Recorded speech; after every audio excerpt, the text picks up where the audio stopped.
ஈஸ்வரிய நாலேஜ் स्वेच्छा से परिवर्तन कराता है। எப்படின்னா சுயத்தினோட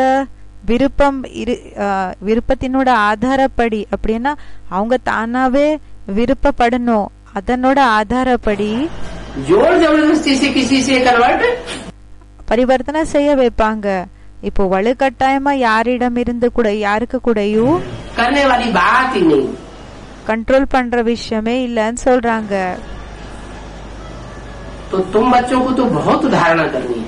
அதாவது குழந்தைகளான உங்களுக்கு ரொம்ப தாரணைய செய்யணும். क्या? என்ன? अगर ब्राह्मणी ஒருவேளை பிராமணி मनमानी करती है, மனதுக்கு எப்படி வேணுமோ அப்படியே நடக்கிறாங்கன்னா, और हम इन आंखों से देखते हैं, பிறகு நாம இந்த கண்களால பாக்குறோம், और बाबा को बताते नहीं, பிறகு பாபாக்கு சொல்றது இல்ல. क्योंकि ब्राह्मणी के चाटुकार बन करके रहेंगे तो माल मसाला मिलता रहेगा। ஏன்னா பிராமணியக்கு ஒருவேளை நீங்க எப்படின்னா அவங்களுக்கு வேலை செய்யக்கூடியவங்களாக இருந்தீங்கன்னா அவங்களுக்கு எல்லாமே கிடைச்சிட்டு இருக்கும். बाबा को नहीं बताते, பாபாக்கு சொல்றது இல்ல. तो ये धारणा हुई, या धारणा का कचूमर निकाल दिया। பாபா சொல்றாங்க, இது தாரணை ஆச்சா இல்லன்னா தாரணைக்கு விபரீதமான விஷயம் ஏற்பட்டதா? ये कोई ईश्वरीय धारणा नहीं है, இது ஒண்ணு ஈஸ்வரிய தாரணை இல்ல.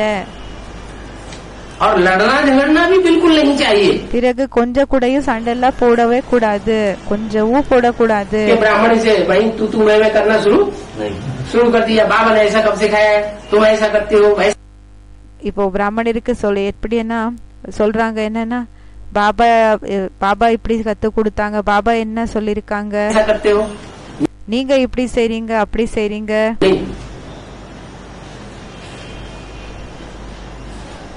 அப்படி இல்ல, बच्चे सच सुनाते ही नहीं है। குழந்தைகள் உண்மையான விஷயத்த சொல்றதே இல்ல. सच नहीं बता देंगे तो बाबा को कैसे पता चलेगा? वो कहते हैं बाबा तो जान ही जाने ना। இப்போ பாபாக்கு சொல்றதே இல்லன்னா எப்படி? என்ன சொல்றாங்கன்னா, பாபாக்கு எல்லாமே தெரியும் சொல்றாங்க. अरे मुरली में कहीं बोला है मैं जान जाने नहार हूँ। அரே முரளில எங்கேயாவது சொல்லிருக்கேன்னா நான் எனக்கு எல்லாமே தெரிஞ்சிருக்குன்னு? जानी जाननहार निराकार है, निराकारा या साकार है? இல்லன்னா சாக்காரா?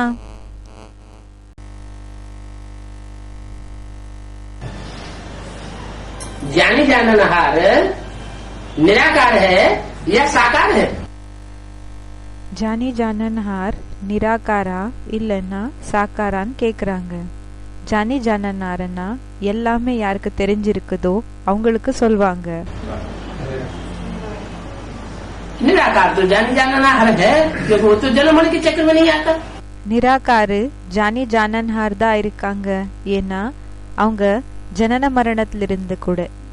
மரணத்திலிருந்து தனிப்பட்டவங்களாக இருக்காங்க.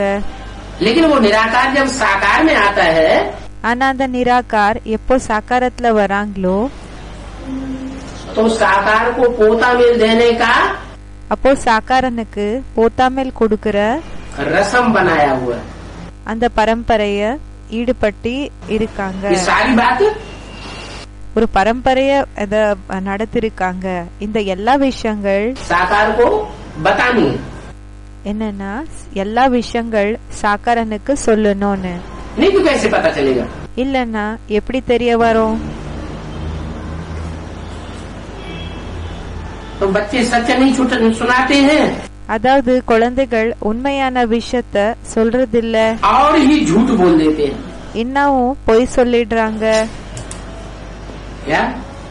என்ன? झूठ बोल देंगे तो ब्राह्मणी के अवगुण छुपाए लेते हैं। இப்போ பொய் சொல்லிட்டாங்கன்னா அப்ப என்ன ஆயிடுச்சுன்னா, பிராமணியர்கள் இருக்காங்களா இன்சார்ஜ் சிஸ்டர், அவங்களோட தவறுகளை மறைச்சிடுறாங்க. बड़े बड़े जो दादाएं हैं பெரிய பெரிய பிரதர்ஸ் யார் இருக்காங்களோ தாதா, उनके अवगुणों को அவங்களோட கெட்ட குணங்களை छुपाए देंगे, மறைச்சிடுவாங்க. या तो उनसे डरते हैं இல்லன்னா इसलिए छुपाए देते हैं, அவங்கள பார்த்து பயப்படுறாங்க, அதனாலதான் மறைச்சிடுறாங்க. झूठ बोलते हैं तो फिर सत्यानाश हो जाती है. இப்ப பொய் சொல்லிட்டாங்கன்னா அப்போ என்ன ஆயிடுச்சு, சத்தியநாசம் பண்ணிடுறாங்க. तो जैसे बेसिक नॉलेज के अंदर அதாவது எப்படி பேசிக் நாலேஜ்ல सचखंड का नाश हो गया, सत्यानाश हो गया, சத்திய கண்டத்தினோட நாசம் ஆயிடுச்சு, சத்தியநாசம் ஆயிடுச்சு. और झूठ खंड की பிறகு பொய்யான கண்டத்தினோட स्थापना हो गई. ஸ்தாபனா ஆயிடுச்சு. ऐसे ही फिर அதே மாதிரி தான் பிறகு अगर एडवांस पार्टी में भी ऐसे ही करते रहेंगे, ஒருவேளை அட்வான்ஸ் பார்ட்டில கூடயும் இப்படியே தான் செஞ்சுட்டு இருந்தீங்கன்னா, बाप को सच नहीं बतावेंगे அப்பாக்கு உண்மையான விஷயத்த சொல்லலன்னா तो क्या होगा, அப்போ என்ன ஆகும், झूठ खंड स्थापन हो जाएगा. பொய்யான கண்டம் ஸ்தாபனா ஆயிடும். तो बेसिक नॉलेज वाली दीदी दादियाँ तो அந்த பேசிக் நாலேஜ்ல இருக்கக்கூடிய தீதி தாதிகள் अभी इतने ज्यादा सेंटर्स नहीं संभाल रही है, இப்போ அந்த அளவுக்கு சென்டர்ஸ் எல்லாம் ஒண்ணு பாத்துக்கல. क्योंकि अभी सेंटर्स की संख्या ही लाखों की तादाद में, ஏன்னா இப்போ சென்டர்ஸினோட எண்ணிக்கையே லட்சக்கணக்குல नहीं हुई है. இல்ல. वो तो अधूरा ज्ञान था. அது அறகுறையான ஞானமாக இருந்தது. और ये तो பிறகு இது एडवांस संपूर्ण ज्ञान है. பிறகு இது அட்வான்ஸ் பரிபூர்ணமான ஞானமா இருக்குது. ये तो दुनिया में बिना एडवर्टाइजमेंट के तीखे रूप में फैलता रहेगा. இது அட்வர்டைஸ்மெண்ட் இல்லாமலேயே உலகத்துல தீவிரமாக அது பரவும்னு சொல்றாங்க. दिन दुगना रात चौगुना अपने आप फैलेगा. பகல் 2 மடங்கு, இரவு 4 மடங்கு, அப்படி தானாவே அது பரவும்னு சொல்றாங்க. तो यहाँ तो लाखों की तादाद में सेंटर्स हो जाएंगे दुनिया में. அதாவது இங்க லட்சக்கணக்குல என்னன்னா சென்டர்ஸ் பரவிடும் உலகத்துல. लेकिन फायदा क्या होगा जब सच्चाई छुपाई जाएगी तो? ஆனா என்ன லாபம், ஒருவேளை உண்மைய மறைச்சிட்டாங்கன்னா झूठ खंड स्थापन हो जाएगा. பொய்யான கண்டம் ஸ்தாபனா ஆயிடும். झूठ खंड स्थापन होगा பொய்யான கண்டம் ஸ்தாபனா ஆச்சுன்னா तो देवियों के वेश में क्या हो जाएंगी? இப்போ தேவிகளினோட வேஷத்துல என்ன ஆயிடும், हैं? चांडाल चौकड़ियाँ तैयार हो जाएंगी. அந்த சாண்டாள்கள், பிறகு அவங்களோட சாண்டாள்களோட குரூப் ரெடி ஆயிடும். और वो राज्य करने लग पड़ेंगे. பிறகு அவங்க ராஜ்யத்தை பண்றதுக்காக ஆரம்பம் செய்வாங்க.